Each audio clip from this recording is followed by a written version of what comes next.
Donovan Mitchell has signed a 4-year max extension with the Cleveland Cavaliers, but what does this mean for LeBron Watch 4.0? Plus, that got Brandon thinking, who are today's real superstars of the NBA? Bill Belichick might have been on his way to Denver, and we have a new WWE Champion. Championship rings starts now. Well, it has been a somewhat slow week in the sports world, but we are here tonight. I am Brandon Woods, the host of Brandon's World. That is Josh Ungar, Ungar to the Max, the host of the Sports Room Talk Show. Yeah, the USA is no longer in the World Cup, but we still got some things to break down tonight, Josh. Yes, we do. And the World Cup has been fantastic, by the way. I have watched maybe a grand total of 3 minutes. Soccer is not invigorating for me on television, just at all. I would rather watch bad football or bad basketball any day of the week over a good soccer game. Damn. You're missing out, my man. You're really missing out. With that being said, we got some NBA news to get to because this sort of came out of nowhere a little bit this morning. Donovan Mitchell has signed a 4-year, $273 million contract with the Cleveland Cavaliers. And I find the timing on this really interesting because Donovan Mitchell could have waited a year and reportedly gotten a 5-year extension and been eligible for one for the Cleveland Cavaliers. Instead, Donovan Mitchell has decided to forego that and sign a 4-year contract now, which I don't think he would do if the front office was not confident that they were going to sign the now former Laker LeBron James, because the Cavs hadn't made any other moves this offseason. So what gives Donovan Mitchell an incentive to sign here long term? Yeah, we've lost Dean Wade to the Philadelphia 76ers. We've lost Keon Ellis to the Brooklyn Nets. James Harden declined his player option, and he has not yet signed it. Reportedly, we are working on an extension with him, but nothing has happened there. And I feel like the Cavs have put all their eggs in the LeBron James basket. Although I have also heard that we are looking to bring in Jonathan Kuminga for some wing depth. So it sounds like we're trying to go after both LeBron and Kuminga. Although DeMar DeRozan is also out there. So I want no part of old DeMar DeRozan. Let him go to Toronto and be a cheerleader on that Raptors team. It sounds like Miami and Cleveland are the two main teams talking to it. Well, of course, Miami's looking for anybody. Miami will bring someone out of a retirement home at this point to fill that roster. But anyway, you're definitely right that the timing of this extension is peculiar. I think the Cavs have talked to Donovan Mitchell a lot about the construction of this team because we were just not good enough in that Eastern Conference Finals against the New York Knicks. New York completely overmatched us. Even when we were winning by 22 in game 1, I was like, there is no way we're holding on to this. Like, our team is not built to maintain a lead like this. Well, again, Donovan Mitchell has been in the league for how many years? 8 or 9. And the storyline all last postseason was, could he finally get to a conference finals? He did, and then ended up not winning a game in the conference finals. And I was saying all postseason, I was very critical of Donovan Mitchell. I did not think he inserted himself as the guy every single night, especially when the Cavs needed him. I understand the Cavs did play a lot of isolation ball, sort of Donovan Mitchell or bust. But I said Donovan Mitchell's game reminds me a lot of Dwayne Wade. I just don't think he has the dog in him that Dwayne Wade had. Sure. Dwayne Wade's one of my all-time favorite players, so I'm not sure how to feel about you saying that. Well, I think what I'm saying is Mitchell has a very similar game, but he doesn't have the dog that Dwayne Wade had. I'm giving Wade a compliment. Wade has one of the most cerebral minds in the NBA, and I don't always see that with Donovan Mitchell. I mean, in terms of playing style, the crossover dribbles to get to the hoop, the mid-range jumpers, Especially in Dwayne Wade's prime when they won that championship in '06 in Miami. But again, Donovan Mitchell signing extension in Cleveland of all places, it does make me believe that, like, post LeBron, obviously they are going to want to invest in this team. But again, LeBron here or not, you have to think about what this team is going to be after this year, because then you might have to make a decision on Evan Mobley or Jared Allen. I mean, I don't know if those two guys can be together for their entire career, especially if you want Evan Mobley to develop into the player that maybe the Cavs still think he can be. We talked about the fact they've already lost Dean Wade. They've already lost Keon Ellis. Reportedly, they're trying to ship out Dennis Schroeder and maybe Max Strus as well. Like, again, the Cavs are sort of going all in, and this East is a different East. It's a lot of new teams, the Raptors, the Sixers. Who knows what Detroit's going to do? There's still some offseason time. Obviously, the defending champions are in there. The Boston Celtics are still the Boston Celtics, regardless of what you think of that Jaylen Brown for Paul George trade. So almost everybody in the East, maybe outside of Detroit, who's a legitimate contender, has at least made a move yet outside of the Cavs. Plus, Indiana, I think, is going to be back in the mix this season. Yeah, it'll be interesting with Indiana. We'll see. Obviously, the 2024 finals run was sort of a one-year media darling-esque run, or if it's going to be a sustainable run. I really like Tyrese Halliburton. But as I keep saying, the East is a collection of a bunch of really good players. If LeBron does join this team, the Cavs will be the favorite in the East. If he doesn't, and let's say they do pivot to a Jonathan Kuminga, they're probably in the same situation they were a 4 or 5 seed, which, again, if Donovan Mitchell really wants to win a championship, I don't know why you are committing long-term to this team. And I'll say this, though, about extensions. We've seen in the NBA, guys like Anthony Davis sign an extension with the Pelicans. A year later, asked out, he gets traded to the Lakers. So guys can sign extensions and want to be traded and things go south very quickly. I just find the timing of the Mitchell one here very particular because of what this Cavs structure is made up of. Yeah.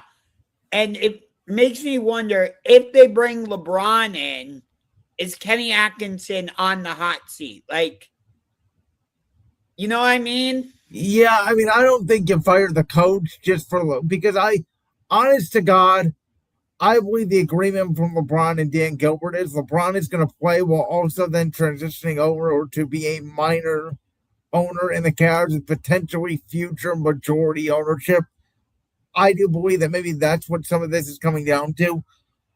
It's sort of weird, right? In 2010, we all knew about the Dan Gilbert letter that he wrote about LeBron, and here we are in 2026, and people are saying that Cavs ownership is actually one of the main reasons why LeBron would want to come back here. Everything I'm seeing on social media is LeBron is in Cleveland or he's doing this and that in Akron. And, it's crazy, honestly. And now that I don't read a lot into. I mean, we know LeBron likes to troll on social media. We know he's from here. We know he comes back here every summer. Even when he was in Miami, he would come back here in the summers to his abode, if you will. I believe in township there close to Akron, Ohio. But yeah, I don't know. The Donovan Mitchell Darius Garland thing obviously did not work. I still don't think the Donovan Mitchell James Harden thing works. But yet somehow it feels like LeBron's the magic piece that puts it all together. I don't know how. As I said, I think LeBron, Donovan Mitchell, and Evan Mobley work together. I think that trio works. James Harden feels like the odd man out. Which is why I do think that the one thing Harden did that Garland didn't do maybe enough of was take more pressure off Mitchell, especially in the regular season, off the ball. Which, by the way, did you see the whiteboard thing where Rich Paul said, they like Darius Garland? You know about that whole thing? Yeah, I do. And two things about that. Number one, of course, Rich Paul was going to say that. Why? Because Darius Garland is a clutch client. So that's number one. Number two, I think that whole whiteboard was just for show. I don't think it was a real whiteboard. I think that Rich Paul made that whiteboard up for that podcast with Max Kellerman to get people interested, to get people to talk on social media about LeBron. Because the truth is, LeBron's value is not, Rich Paul came out and said, I think I've heard from 28 teams about LeBron. No, you haven't. Yeah. I think it's also interesting that from what I've read, I don't know if this is true or not, but it's Rich Paul talking to these teams. It's not LeBron. Which, again, I don't even think they're talking. If you want me to be honest with you, I think LeBron has already made his decision. And I haven't bought Miami at all. I think Golden State was a legitimate possibility until they re-signed Kristaps Porzingis, and it was clear that they weren't going to get Anthony Davis. And now I think it is figuring out, and again, I could be wrong. And if I am wrong, I will admit it. But I think this is just figuring out the logistics and timing of when to announce he's returning to Cleveland. We shall see. But again, I like the trio of Donovan Mitchell, Evan Mobley, and LeBron. I think they will play really well together. Donovan Mitchell can be the primary scorer in that. LeBron doesn't have to be putting up 30 points a game in that scenario. Here's the other thing. LeBron doesn't even have to score. If you think about what LeBron's job would be on this team, it would be very similar to like if he joined the Spurs. Just teach these guys how to win. Be a mentor. Be a leader. Yeah, he doesn't have to score. Now, he could on nights where Mitchell and Harden and maybe Mobley are off, and some nights you need him to go vintage LeBron and go 38 and 8. But for 50 games, and let's say he doesn't even play all 82. Let's say he plays 60 games. For 50 of them, if he's averaging, 17 and 5 and 4, that's easily enough for this team. Yeah, exactly. Again, I like the lob threat that Evan Mobley would give for LeBron. That pick and roll would be fantastic to watch because you could have Mobley setting the pick. LeBron can drive the lane. Oh, easy kick out to Donovan Mitchell, who also is capable of driving to the lane. Don't get me wrong. But again, yes, James Harden can be that spot-up shooter, but I just don't know how Harden fits in with the rest. Harden, for me, is the oddball here. I want Jared Allen to work. I think he can. It's a little bit more challenging. But again, for me, James Harden is the odd man out in this particular scenario. I just don't see how he fits in. Well, yeah, it'll obviously be interesting to see. We're going to monitor. I think LeBron could make his decision this weekend. Typically, the timing of it has been July 9th, 2010. He announces he's going to Miami. And then July 11th, 2014, he announces he's going back to Cleveland. July 1st, 2018 is when he announced he was joining the Lakers. So you would think it would be sometime this week. Okay. Let's say they bring in both Kuminga and LeBron, because I think there's a scenario where that happens. Do you think they possibly bring James Harden off the bench? To me, if you're bringing in Kuminga and LeBron, I think Kuminga is the one coming off the bench. Interesting. Oh, I mean, this is crazy. This may sound crazy, but maybe LeBron be willing to do it. Maybe LeBron's the one you bring off the bench. I don't know about that. But again, I know I mentioned this last week, but just think about this. He's going into his 24th season. He's going to be 42 years old.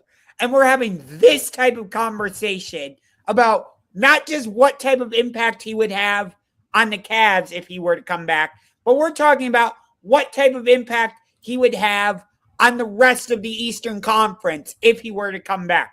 Just think about that aspect for a second. Oh, I've thought about it for the last 3 years when I've been claiming for LeBron to come back, and I've been waiting and hoping, and we'll see if it happens. Like, that's the thing that's like really like front of mind when it comes to this whole conversation is not the on the court stuff, just the fact that we're having this whole conversation about a guy who's going into his 24th season and he's 42 years old, or he's going to be 42 years old. Just that aspect is just so front of mind for me. It's like, this is unprecedented. It really is. When's the next time we're going to see a player go into his 24th season and we're having this type of conversation? Especially when you've got the defending champions in your own conference. Right? With that in mind, so with this old LeBron talk and with it being a slow news week and the additions of Kawhi Leonard going to Toronto and Jaylen Brown going to Philly and Giannis going to Miami, it got me thinking about, and I've said this before, that I think we throw around the term superstar very loosely in today's modern day NBA, where if I think of superstar, I think of a guy who can legitimately be, without question, I don't even have to think about it, a number one guy on a championship team. Then there are, in my opinion, stars, which are sidekicks, supporting cast, clearly number twos, could be number ones, maybe down the road one day in the future, but right now don't feel that way. So with that in mind, I came up with a list, and I have a graphic, and I'm going to pull it on the screen right now, Josh, so you can see it. And I know you haven't seen this yet. So this is going to open up, and it looks like it's a little bit cut off here. Let me see if I can maybe, it's a little small. Give me 1 second here. Okay, so I see our banner looks like cut it off, so I will remove the banner. There we go. And you can see now, this is the list. And not in order, by the way. This is just a list of who I think are superstars in the league. At the door are players who are either young players up and coming or players who have been in the league for a while that I think could be a number one on a championship team, but maybe I haven't seen them definitively be the number one yet. And then guys who used to be superstars, but because of age and injuries are no longer superstars. Right off the bat, first of all, Jason Tatum is Jay, so you missed that. You're right. That's on me. I understand why you put Kawhi Leonard in the no longer category because he's constantly injured and all that. I would still put him in that superstar category, though, because he was the primary reason that Raptors team got to the NBA Finals. Because they were going nowhere. They kept running into LeBron and couldn't get over that hump. But once Kawhi got there, there you go. Once Kawhi got there, that's what allowed them to get over the hump and win the championship. Maybe I'm reading too much into that. I don't know. But here's my counter to Kawhi. As we talked about with the Paul George trade, since Kawhi Leonard arrived with the Clippers in 2019, he has not made a conference finals. So how can I depend on Kawhi? That part is true. I understand that. But again, the Raptors felt like they had to trade for him in order to get to where they wanted to go. I understand that. But as we're also talking about, as we talked about last week, how many games are you going to get out of Kawhi? I think you're going to get 50, 60 games out of him. And I think that they are contenders in the East, but I don't think that they're definitive. Whereas Giannis, I still think is viewed universally as maybe a top 6, top 7 player, and he's been banged up, he's been injured. but they've been more nagging injuries. They haven't been more long-term, season-ending, always injured the way Kawhi's knee has been.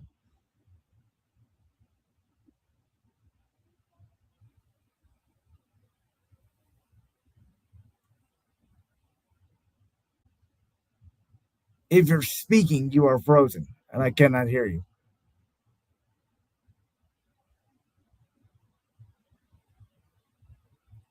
I think Josh might be frozen.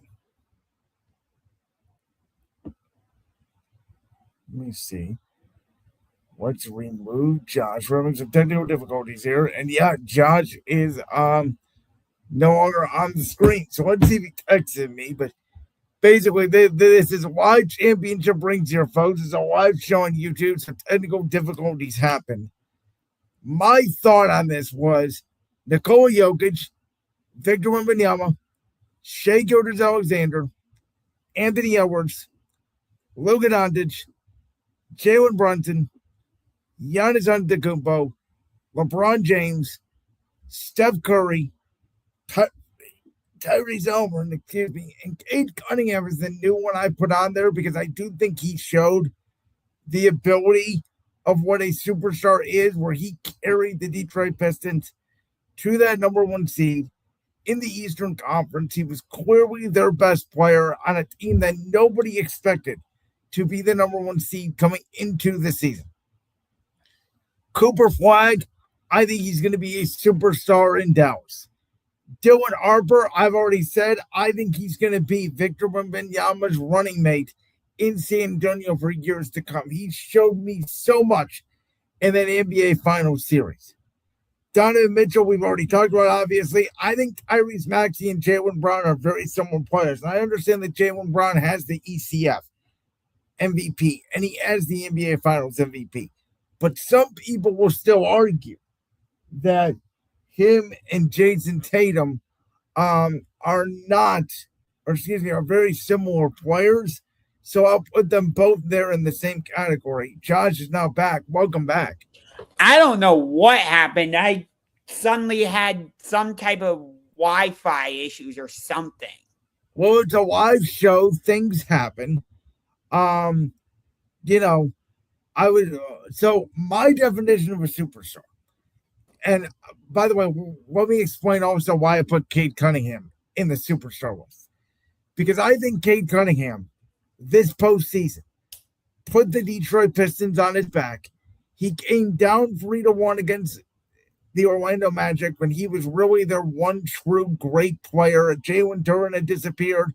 Tobias Harris had some nice moments that were a little bit unexpected, but this Detroit Pistons team was never thought of as legit being the number one seed in the Eastern Conference, and Cade Cunningham is viewed as that guy to put them there. So I do think Cade has earned himself to be now in that category. Since you brought up the Orlando Magic, I got to ask about this guy. Where's Paolo Banchero? I think he's a very good player. That's how I see him. I view him right now as like what Jimmy Butler used to be in Miami. Like a top 15, top 16 player, maybe better in the playoffs. But we haven't really seen Paolo Banchero win a playoff series yet. And we don't know how good he's going to be, in my opinion, because we haven't seen him play a lot because he's also been banged up. I would still put him in the at the door category. A lot of it depends on the pieces that Orlando puts around him. I like the Wagner boys. They've got Desmond Bane. In my opinion, Banchero belongs in the at the door category. But what I was going to say before my connection issues, I think it's interesting that you still have Steph in the superstar category. Yeah, it's debatable. I get it. He's been injured a lot. With Steph, a lot of it is just marketing and appeal. And you hear Steph Curry and you hear other players like LeBron potentially thinking about playing with him. And obviously Golden State still thinks he's a superstar because they're still trying to build a retirement home around him. Yeah. Steph, I don't know if I would put him quite in the superstar category because he doesn't have that same I don't want to say reliable, but it doesn't feel like you can count on him to hit the crazy 3-pointers like you did earlier in his career. It's fair. I mean, if you're going to take Steph out, would you replace him with somebody? So I'm not. Maybe Jaylen Brown. Maybe I want to see. That's the one I would argue the most in place of Steph. I will tell you what I think. In a year from now, if we go back and revisit this list, Steph Curry will be out and Cooper Flagg will be in.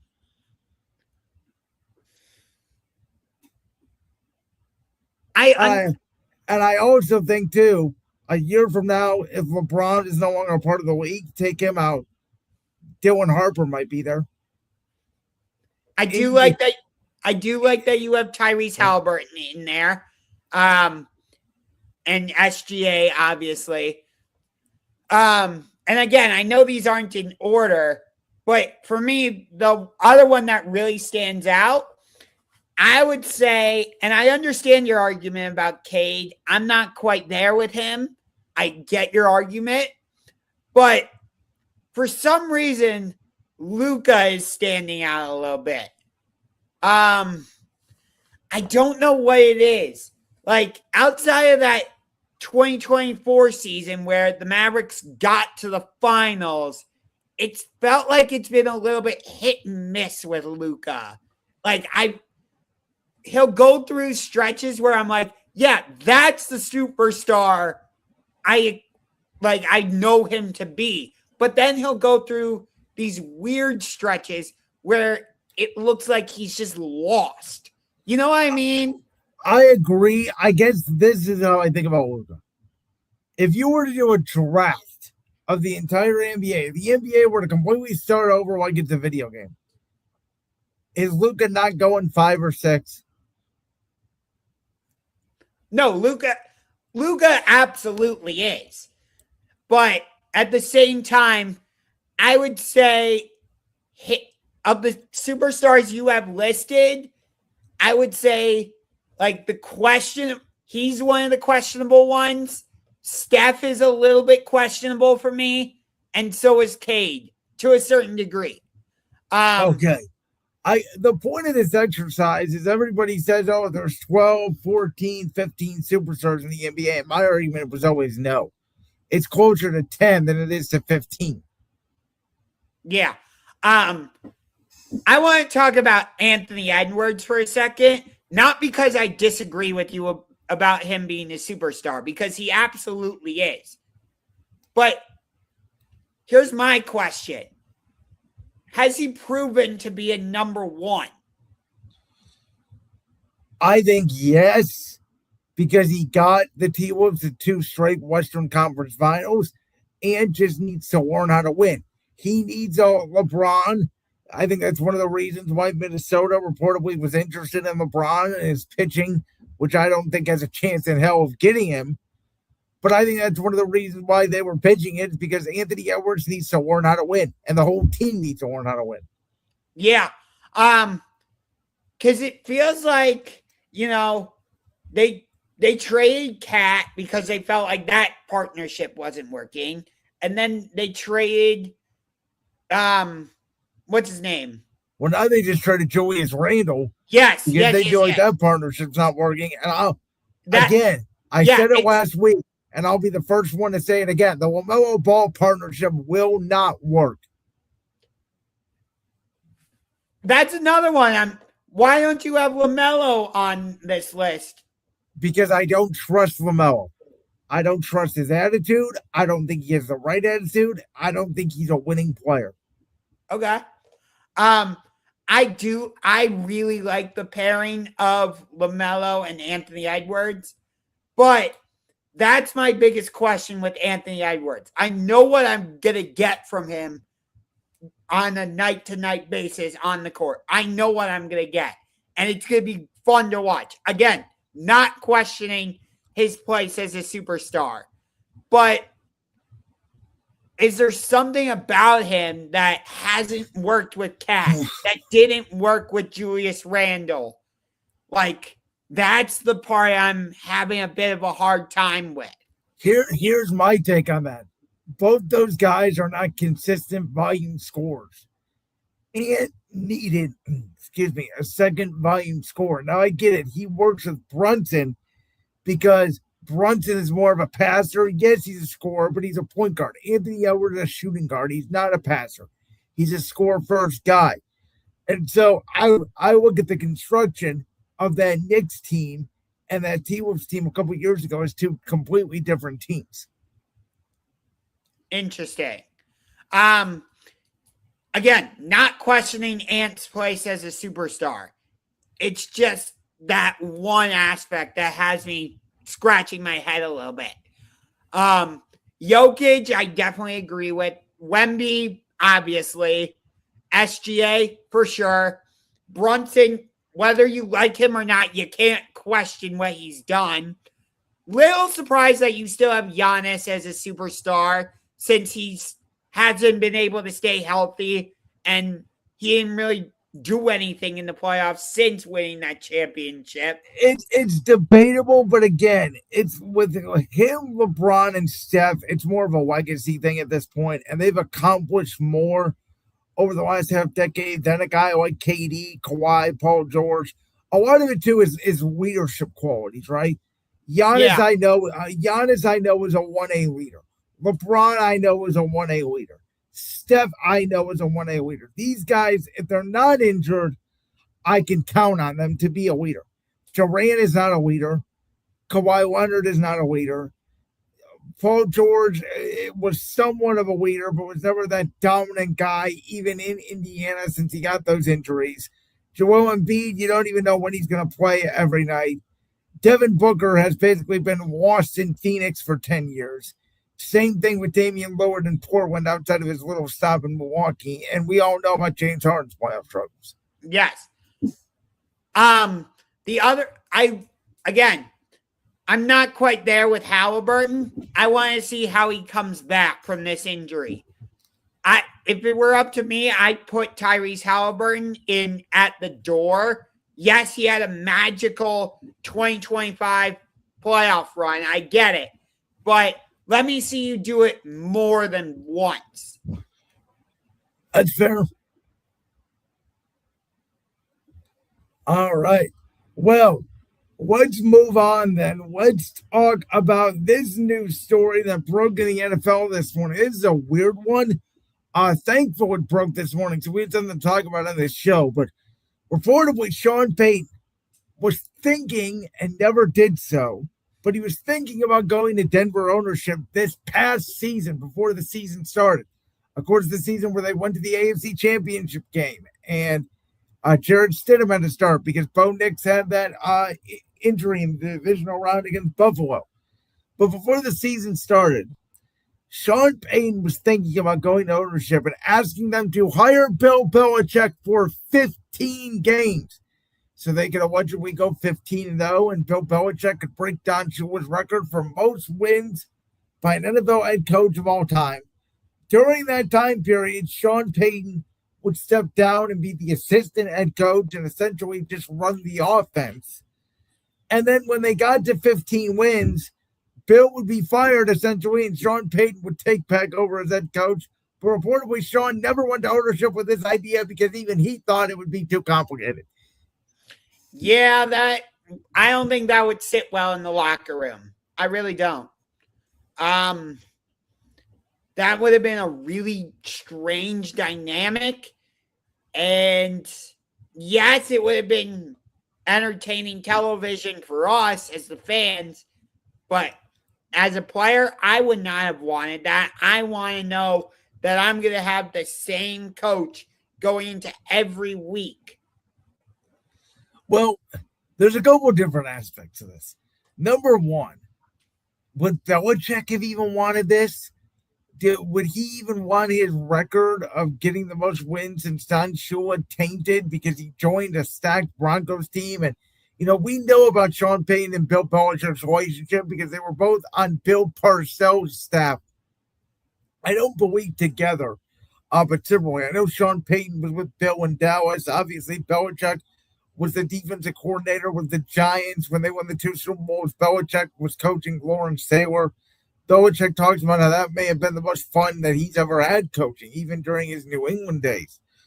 The other thing is, Vance Joseph, while not a great head coach, ironically with the Broncos, is a top 3-5 defensive coordinator somewhere in there in today's NFL. Didn't he get interviews this offseason? He got interviews for at least the Arizona job. I don't know if there were any other jobs. But we know Belichick likes to run things his way, and we know Sean Payton likes to run things his way. But we know Belichick's way is no fun, do your job. And Belichick is rough and tough, and he wants to bring in his coaches and coach his players. So, again, would he really want to do this and come in to Denver, Colorado, in the altitude of all places for one season and not even maybe a full season? I don't think so. I really don't. I think the Broncos are going to be a top team again in the AFC. I don't think last year was a fluke for them. I really don't. I cannot wait till late August or early September, right around Labor Day, when we do our championship rings NFL prediction show. I think for both of us, it's our favorite show of the entire year. Because that AFC West all of a sudden has some really good coaches and some really good players. Yes. I'm also interested in that AFC South. I think that division is going to be really interesting. Words nobody has ever spoken before this year. By the way, speaking of the AFC South, that's the division the Cleveland Browns are playing this season. They're also playing the NFC South. The last time we played the AFC South, we swept that division back in 2023. We won at Indianapolis. We beat Jacksonville at home. We beat Tennessee at home. And we beat Houston at home. And the last time we played the NFC South, we split. We lost against New Orleans here in Cleveland when it was that really cold, like close to 0 game. We lost at Atlanta, but we beat Tampa Bay in what turned out to be Tom Brady's final game here in Cleveland, and we beat Carolina. So I think that's interesting how much that plays into this season and our matchups with the AFC South and the NFC South. I don't know, but the other interesting thing is we're playing the Jacksonville Jaguars again.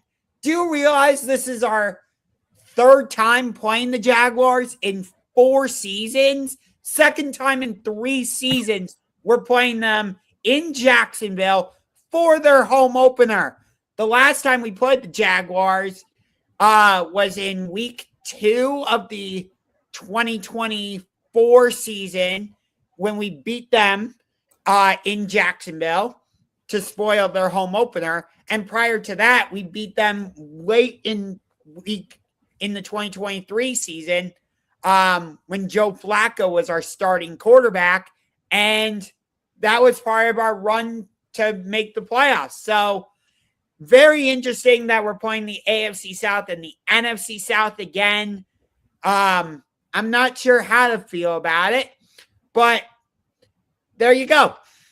And championship ring fans, you just got a treat because that was an impromptu episode of the Sports Room Talk Show. Yes, I will be going more into depth about that on an upcoming episode of the Sports Room Talk Show. So make sure you're on the lookout for that. Well, it's not a very busy week in other sports when we're 40 minutes into this show. We're already talking wrestling because usually we save it for way deep into the show. But the U.S. men's national team took an L last night, right in time for people to turn over to Netflix to see a match for the WWE Championship that was advertised to be a WWE Championship match, but with another challenger instead of the challenger we got.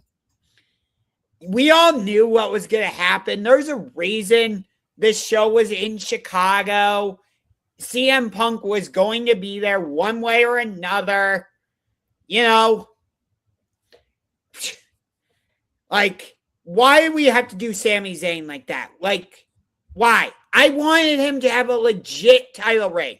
That doesn't mean he needed to have a long title reign, though. There is a difference between having a legit title reign and having a long title reign. I'll give you an example of what I mean. Darby Allin, he won the AEW championship on an episode of Dynamite. And he didn't have a long title reign. He ended up losing it at Double or Nothing. But it was a legit title reign because he was involved in a feud with MJF, but he was having title matches against Ciampa, Kevin Knight, Brody King, amongst others. Whereas, like, you know, Roman Reigns, for example, I felt like he had a title reign or a long title reign, and to a certain extent, it was legit. But at times, it just felt like it was long. Do you get what I'm saying here? I understand what you're saying. I disagree with what you're saying in terms of the Tribal Chief, the greatest champion of all time. But okay, maybe Roman Reigns was a bad example, but it was the easiest one I could think of off the top of my head. So here's what I think.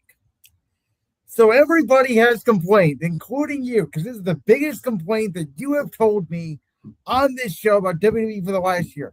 They never do title changes. WWE is boring. It's the same thing. This guy's going to retain. And in the past 9 days, we've had the title in WWE, the one that everybody wants to get changed hands twice in the span of 9 days. And both of them, to an extent, was a surprise in how we got there. We obviously know about what happened at Night of Champions. How they got there last night, for those of you that did not watch the show.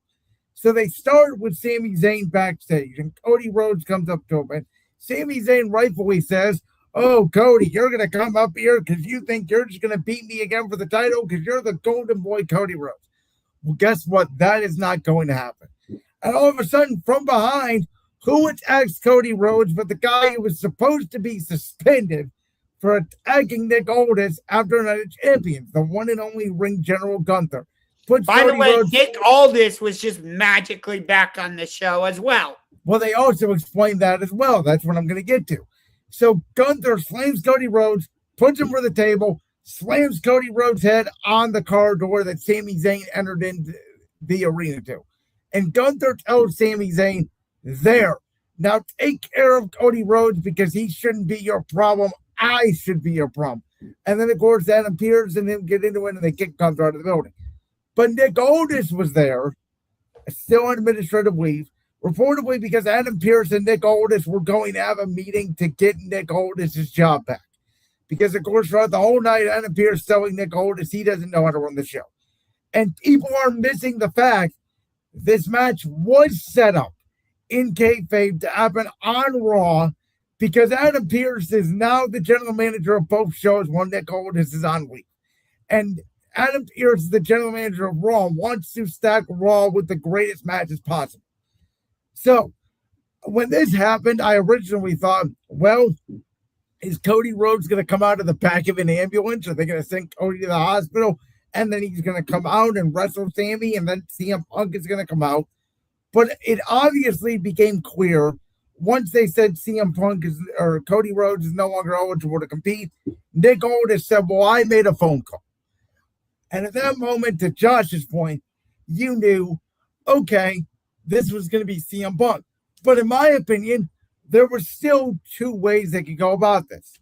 Way one was the way they went. Punk wins the title, Sami Zayn loses the title, and I'll get to the reason for that in a second. The other way, because they want Cody versus CM Punk at SummerSlam. It's so obvious. Okay, but that you're missing the whole point. The other way they could have gone about it is Sammy, who is a heel, by the way, and is being portrayed as a heel on television. It would have been a heel thing for Sami Zayn to do if you wanted to go this route, to get himself disqualified, keep the championship, send the crowd home mad because CM Punk almost never loses in Chicago. But this last real good guy character, Sami Zayn, came out on SmackDown on Friday, and he said, I did not win with interference in Night of Champions. I won 1, 2, 3. I pinned Cody Rhodes clean in the middle of the ring because I am the last real good guy. And the old Sami Zayn was defending the United States Championship every week on SmackDown in an open challenge. But this is where this Sami Zayn is different than that Sami Zayn. Because this Sami Zayn didn't want to defend the championship because Cody Rhodes didn't have to defend the championship after 9 days. Roman Reigns doesn't have to defend the championship after 9 days. Drew McIntyre didn't have to defend the championship after 9 days. But why does Sami Zayn have to defend the title in 9 days? And the evolution of the character. Sami Zayn, this may have been his first WWE Championship reign. And it may be his last. And if it is, then it is unfortunate, but it may not be. There is still so much story to tell with Sami Zayn being the last real good guy. It doesn't have to involve the championship right now. Yeah, but I wanted to see him be able to like get a title defense at SummerSlam, at one of the major like pay-per-views, premium live events, whatever. It still could be coming. There's a world where Sammy could get the title back, whether it be a month from now, 2 months from now, 6 months from now, or maybe never.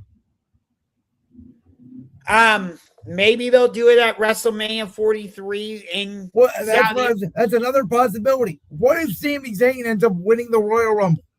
And by that time, what if babyface Sami Zayn ends up going on to WrestleMania? And that's when you get the actual title reign of Sami Zayn. He already got a taste of what it's like to be champion. Now he's going to try to hold on to it. I also think they did this because they know SmackDown has been bad recently, and they want an injection of like what people think they want, which is CM Punk. Well, also, by the way, people do want CM Punk. You don't want CM Punk, but people want CM Punk. He is a needle mover. He is a main eventer. Which is exactly what I just said. And so you look at WWE right now. I have thought about these 7 guys. Some of these guys haven't even gotten a world championship match in their careers yet. Obafemi, Braun Breaker, Javon Evans, Trick Williams, LA Knight, Dominic Mysterio, Logan Paul. Those 7 guys, I believe one day could all be a world champion in this company, main eventing WrestleMania. Right now, you have those 7 guys, some of them younger, some of them older. And you if Logan Paul is the WWE champion at some point, Lord help us. I will not watch. Logan Paul should be a world champion at some point. He is a top 3 heel in the company right now. I would put Gunther, Dom, and Logan Paul, unless I'm missing someone, as your top 3 heels in the WWE right now. I still feel like WWE has dropped the ball with Gunther in terms of following up the heat he got from retiring AJ Styles. I agree, but again, it goes back to the problem, which is you have all these stars, and there's only room for 2 titles. Yeah, but WWE is just in a weird spot right now. I get that we're going into SummerSlam and like Roman wasn't. These 3 matches, and again, by the way, at SummerSlam, it does not have to be CM Punk versus Cody Rhodes 1-on-1. It can be. You could put Sami Zayn in a triple threat. You could give Sammy his rematch at Saturday night's main event, but you know what other match you have to run back, in my opinion, what I would do at Saturday night's main event in the world's most famous arena? The night one rematch of SummerSlam last year, where the Second City Saint CM Punk defends the WWE Championship against the ring general Gunther, who legitimately, and he's right about this, is still owed, you can make a case, a WWE Championship match. And maybe Nick Aldis screws Gunther out of it, and that's how you get to Nick Aldis and Gunther. But that would be what I would run for Saturday night's main event in the world's most famous arena, is Punk Gunther 2.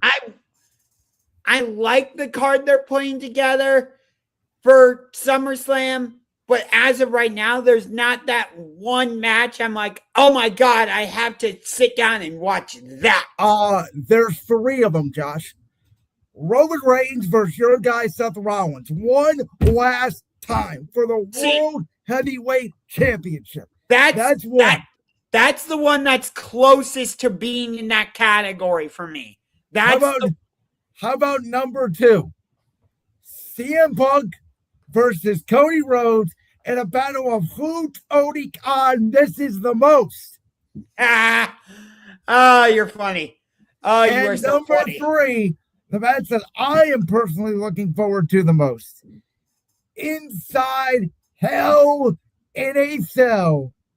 Obafemi versus Brock Lesnar. Obafemi, you want to be the next big thing in this business, the way Brock Lesnar was at SummerSlam 2002, when he defeated The Rock and became the undisputed WWE Champion. As Paul Heyman said last night on Raw, you got to go through hell to get there. And Brock Lesnar has not only beaten The Undertaker once inside Hell in a Cell, he's beaten him twice. This is Brock Lesnar's match that they are turning this into, that Obafemi is going to have to overcome. I mean, it just feels like we're going in circles with this. It doesn't feel like... How are we going in circles? Oba won at WrestleMania. Brock won at Clash in Italy, albeit after 7 F5s. This is the trilogy. Yes, I understand that. I don't think it needed to be a trilogy. I think you could have just left it at WrestleMania and been done with it and given Obafemi something new. But whatever. But again, I go back to the issue. If you're going to do Roman Reigns versus Seth Rollins and CM Punk versus Cody Rhodes, if those were your 2 matches already penciled in going into SummerSlam, what's left for Oba to do? Fair. Because I would argue, if you put, and I've said this is why the idea, because remember, before Night of Champions, the idea was, oh, well, what if Oba wins King of the Ring, but then what if Brock gets the title back and they do it for the championship? Or the idea was, what if Oba faces Brock night 1 and then he faces Roman night 2? I promise you this, if you push Obafemi too fast, the crowd's going to turn on him. And I'll give you 2 perfect examples. WrestleMania 40. Everybody was so happy for Cody Rhodes. He finished his story. And here we are 2.5 years later, and what are the people saying? I can't stand Cody Rhodes. I can't believe he's got another WWE Championship match. Jey Uso. Everybody was eating their asses off at Jey Uso in November 2024. Going to the Royal Rumble. Who predicted he was going to win the Royal Rumble? You did. And then guess what happened the minute Jey Uso won the World Championship? Oh, this Jey Uso is a botch fest. Why was Jey Uso ever world champion? I guarantee you, within 1 month, if Sami Zayn would have kept the WWE Championship, you know what the people would have started saying about Sami Zayn? Oh, he's boring. Why'd they put the title on him? I wouldn't have done that. I'm one of his ride or die fans. Well, I'm just telling you, the people in the wrestling business today are fickle. You know how hard it is to keep momentum on people? Ask LA Knight about momentum. What are you, Daniel Bryan from when he was the Planet's champion? Fickle. Is that what you're trying to do there? They're hypocrites. that might have been that might have been one of my favorite heel runs by a WWE wrestler. Seriously.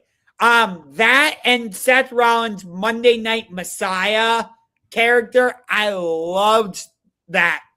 I liked the Messiah character until the pandemic. Then it sort of, because the pandemic was the pandemic and there's no control over it.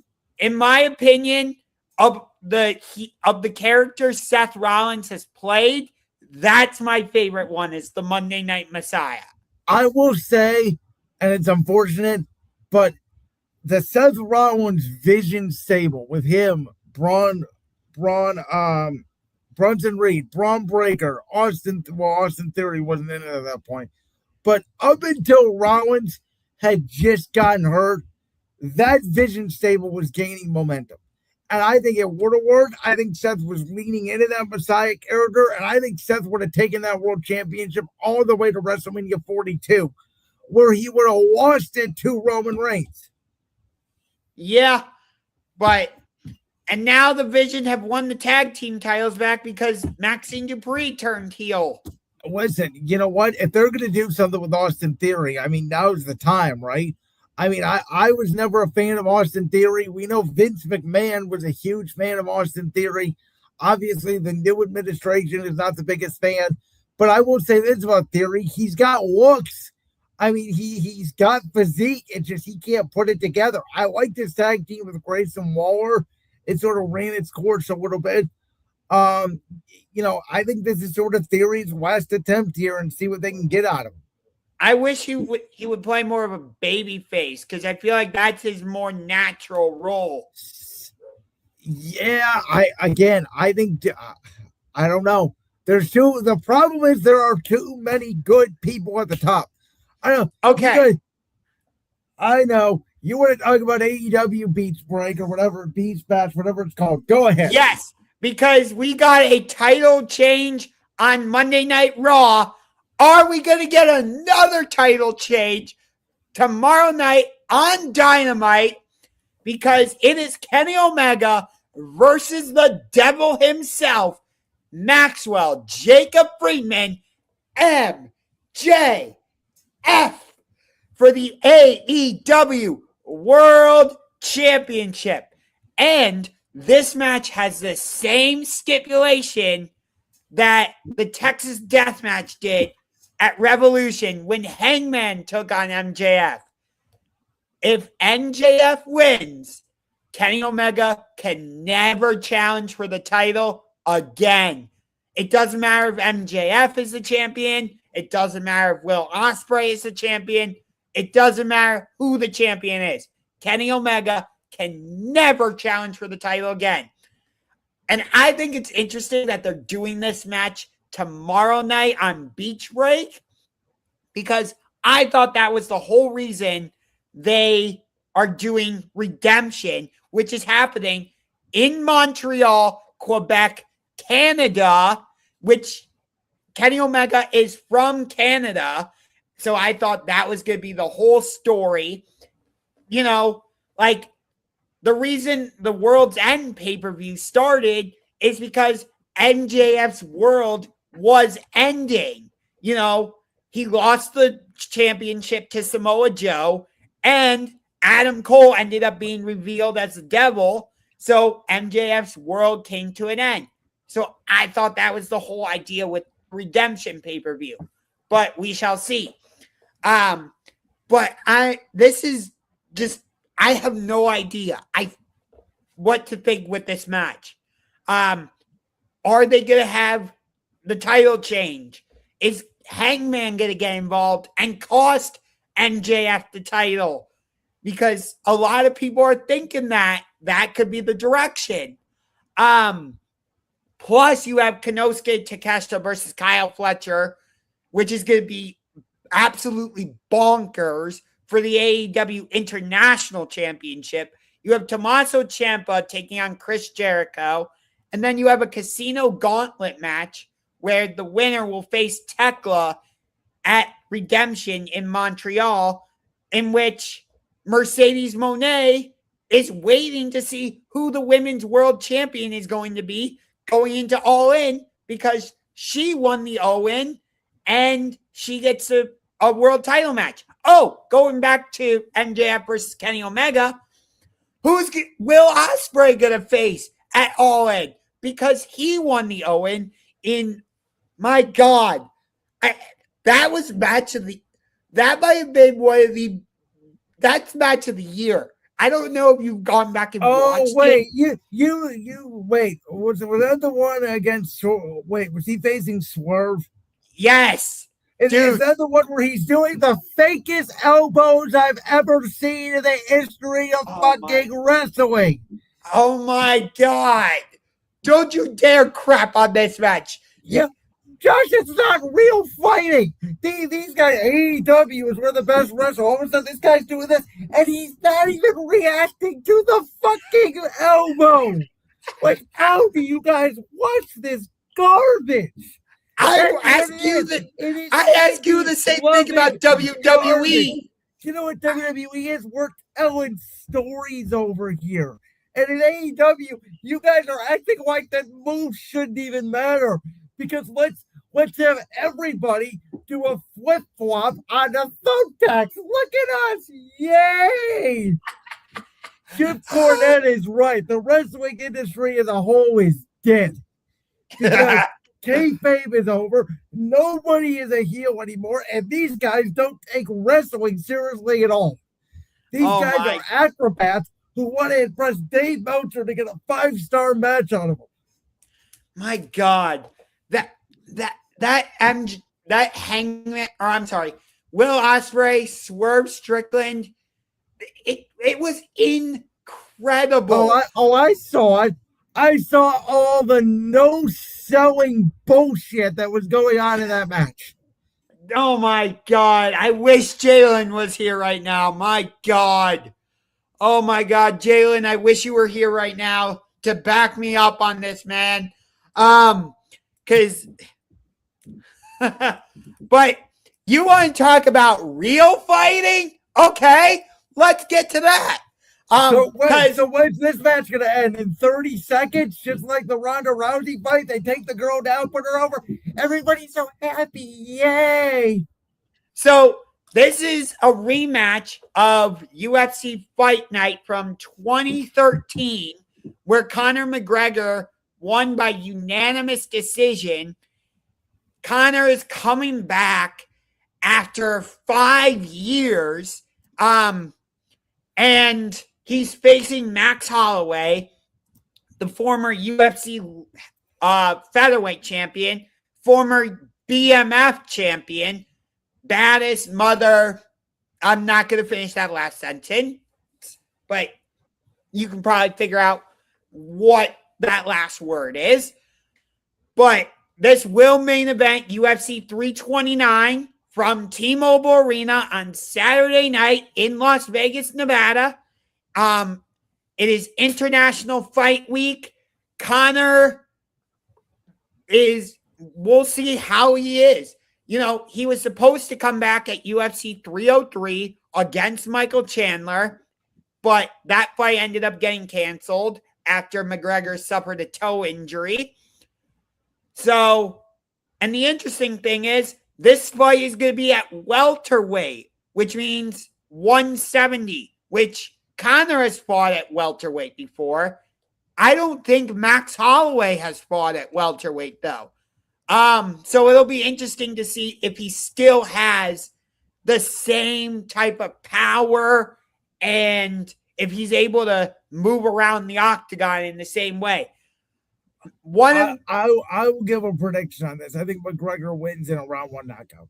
He has not been in a fight that lasted more than 2 rounds in 8 years. I don't think this is lasting long. Okay, you have not watched Max Holloway then. I don't even know who Max Holloway is, which goes back to my point when we talked about the UFC, whatever it was called, 250 event. UFC doesn't market their whatever it was called. 250. They don't market their stars anymore. UFC has no stars, which is part of the reason why McGregor is coming out of retirement. I didn't even know this thing was happening this weekend. He wasn't retired. What are you talking about? He's been out of the sport for 5 years. What do you call that? Taking a break? First of all, he had to recover from a major leg injury. So there's 5 years. That it took him quite a while. Maybe 2, not 5. Oh my Lord. Just you're gonna tell me you break your leg and you're just gonna take 5 years off? I don't buy it. I don't. He wanted to make sure he was back to full health. Oh yeah, he wanted to make sure he's back to form so he can get one paycheck for one more fight. He's gonna knock this guy out and then he's never gonna fight again. Max Holloway is extremely durable. He wants to stand in the middle of the octagon. He'll point down like this and let's just trade. That's why this fight is not going to last long. So I'm glad it's on Paramount Plus so that you guys don't have to pay the $60 anymore, so that you can pay $7.99 or whatever it is. I'll watch this fight because I know it's going to take 60 seconds or less. Trade balls, bam. Let's get it done and over with. My God. I love this. He's one of the biggest stars in the UFC. I understand what you're saying. Max Holloway, he's one of the biggest stars in the UFC. Fans love him. You want to tune in when it's a Max Holloway fight. Sure, you may not know who he is, but you better believe UFC fans know who he is. He had a great rivalry with Alexander Volkanovski. He knocked out Justin Gaethje literally at the last possible second at UFC 300. This dude wants to stand and bang. It is going to be an absolute show. I guess my point is, back in the day, UFC was very mainstream. And to me, right now, UFC has a very niche audience. I think we can both agree it's not as popular as it was 5 years ago. Sure, but it's still one of the biggest sports in the world. You can't deny that. They sell out almost every pay-per-view they do. They usually bring in large gates. Well, a lot of that similar to wrestling is they've also started going overseas. That's a big part of it. Well, yeah, but even when they do events at Madison Square Garden, when they've gone to major arenas in the U.S., you know what they do? Sell out. People want to watch. Well, again, because it's fighting and there's a lot of celebrities there, you know, of course it's going to sell. It doesn't mean it's a great product. You don't sell out shows and pay-per-views constantly if you don't have a great product. Well, I would argue that like the first 3 rows of every UFC fight is people like, you know, big CEOs, big presidents that just hear, a fight's in town, we should go. I was there at UFC 203 back in 2016 when... Yeah, Josh, that was 10 years ago when UFC was arguably at its peak. I don't care. That when UFC made its only appearance in Cleveland. That's like me saying, in 2016, I was there when the Guardians were selling out every game. Of course they were, because they were a good team back then. Like, it's the same thing. UFC is still selling out. They're still putting on great pay-per-views and events. Is every card going to be a 5-star banger? No. I'm not, dude. I'm not saying that either.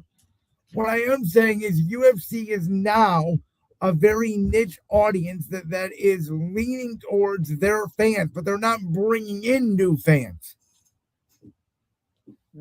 I can guarantee you people are going to want to tune in for this because it's Conor McGregor. He still has that type of draw. Which again, they are, from my perspective, and again, maybe I'm wrong, they are bringing back Conor McGregor to get people back because these new guys aren't selling the way those guys used to. When Conor McGregor, Ronda Rousey, Brock Lesnar, Randy Couture, Chuck Liddell, I'm talking about those guys. Those are the guys that I know. John Jones. I couldn't pick 5 UFC fighters out of a hat's name right now. So I just named 10 off the top of my head. So you don't know Justin Gaethje, Alexander Volkanovski. I've never heard of these guys. Max Holloway, Amanda Nunes? Nope, never heard of them. Wow. You have got to be kidding me. You're unbelievable, man. You are unbelievable. You don't watch UFC. You're not a soccer fan, which, by the way, this World Cup has been fantastic. Yes, I'm going to an impromptu topic again. I did not get to watch the Argentina-Egypt game today, which I am disappointed about. Well, I got to watch the very end. But Egypt was up 2-0 late into the second half. In like the 78th minute, Argentina ends up tying it, and they ended up winning 3-2. Messi just continues to prove why he is the GOAT. Ronaldo went out against Spain. He's retired. Neymar is retired for Brazil. This World Cup has been fantastic. I know you didn't watch it, but man, that England-Mexico game, good Lord, in Estadio Azteca the other night, England is down to 10 players most of that game, and Mexico could not take advantage. In their home stadium, they ended up losing 3-2. England is playing Norway. France is playing Morocco. Argentina beat Egypt. I'm not sure what ended up happening with the Switzerland-Colombia game, but you got Belgium taking on Spain. This World Cup has been fantastic. I know it's not a bad watch. It's just not on my mind, and I find it boring after like 5-10 minutes. I'd rather watch a show. I'd rather watch something else. I think this is the biggest difference, I think, between me and you. You love sports. You live and you die for sports. It doesn't matter if there's anything else on. If there's a sport on, you are almost watching it no matter what it is. Not true. I think it is true because you'll watch literally anything. You'll watch a random college basketball game on a Tuesday night. You'll watch. Name me a sport that you don't watch. Badminton. I'm talking about the major sports, Josh. Dude, like I haven't really been watching Wimbledon at all. Like, I'm not talking about that, Josh. Okay. I'm talking about football, basketball, baseball, hockey. Like, you will watch all of it. No, I don't really sit down and watch baseball. No. Okay, see, that's the thing. I will sit down and watch baseball. If you give me a choice between baseball and the World Cup, I'm watching baseball 100% of the time. I'll tell you this. Last night, Monday Night Raw was on. I didn't watch a second of it. I was all in on the World Cup. Oh, but then you criticize WWE taking the title off of Sammy when you didn't even watch the show, which why I had to educate you on the show. See, here's the thing. Once late into the game, you could clearly tell Belgium was going to win that game, the watch party that I had going, my friends ended up leaving. We turned off the game, so I was able to catch the tail end of Monday Night Raw. Well, what you just said, I did not watch a second of Monday Night Raw. That is exactly what you said. Okay, let me rephrase. Up until we turned off the U.S. game, I was not watching Raw. I was focused on Monday, on the World Cup. That's how I should have said it. And I watched the World Cup last night. I mean, I watched about 20 minutes of it. I wasn't very entertained by it, I'll say that. I was more entertained by the reruns of 2.5 Men that were on, I'll tell you that. It's crazy to me. Like, I know you're not a big soccer fan. I understand that. I'm getting more into soccer. But it's crazy to me. Like, the goals are huge in soccer, and yet you end up with games that are 0-0, 2-1, 3-2, 3-1. I'm like, with goals that big, it should be way higher scoring. But I mean, the skill to kick a soccer ball into a net is skill. Yeah, it's a hard thing to do. Plus, they're having to run up and down the field, so it makes sense. If I grew up around soccer, like if I grew up in Columbus or Cincinnati, maybe I would be more into soccer. Maybe if Cleveland had a real NHL team, I would be more into hockey. But you got to get me to a TV set because my time is limited, is the way I look at it. There are so many other things that I would do with my time. See, here's the thing. I'm not going to sit down and watch every single NBA game. I'm not going to sit down and watch every single NHL game. A lot of times, I like to create. Sometimes it's me creating my own story. But my philosophy is you should not have to create your own stories. The story should be created for you based on the product. You know what? You should be able to speculate in wrestling, like the way you do with AEW, the way I do with WWE, because it's scripted and we can speculate where the story is going to go. Real sports should not have that. Sometimes that's part of the fun, though. Like, part of the fun is a what if this guy were to go here. I get that part of it. But I should not be able to make up my own storyline within a game to get me to a TV set. See, that's the difference between you and I. This was actually a great conversation. How do we turn this into a great conversation? You're welcome, buddy. Because it's true. I mean, that's why I think we work so well together, because we're similar in age set, but we have such different opinions and different background in how we think. Yes. And again, it's fun for me to create my own storylines to get interested in a game. Whether it's, the Packers are coming to Cleveland. I've never seen the Packers in Cleveland. That gets me to want to go to that game. Or, like, I want to see the matchup of, like, Anthony Edwards and Karl Anthony Towns against Donovan Mitchell and Evan Mobley. You know, that might get me to go to a Timberwolves Cavs game. You know, something like that. That's fair enough. Well, I'll tell you what. We have about 6 shows that we have to get through before it's really on, before it's football season. And I cannot wait, because we better get some LeBron news or something next week, because in my opinion, there's almost no sports news in the world outside of the World Cup right now, and I need something to satisfy me. Okay.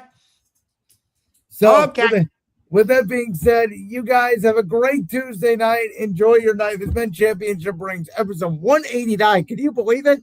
Josh, remember, what was it? A couple of years ago, we were celebrating our 100th episode, and here we are about to come up on episode 200. Was it episode 100 like just last year or something? It feels like it. But, I mean, if we're doing a show 50, 49 weeks a year, 2 years makes sense. Yep. There is a week coming up where I will be down in South Carolina, but if I have to do the show remotely from South Carolina, I will do that. We'll figure it out when the time comes. Thank you guys so much for listening to tonight's show, and we'll see you later. Bye.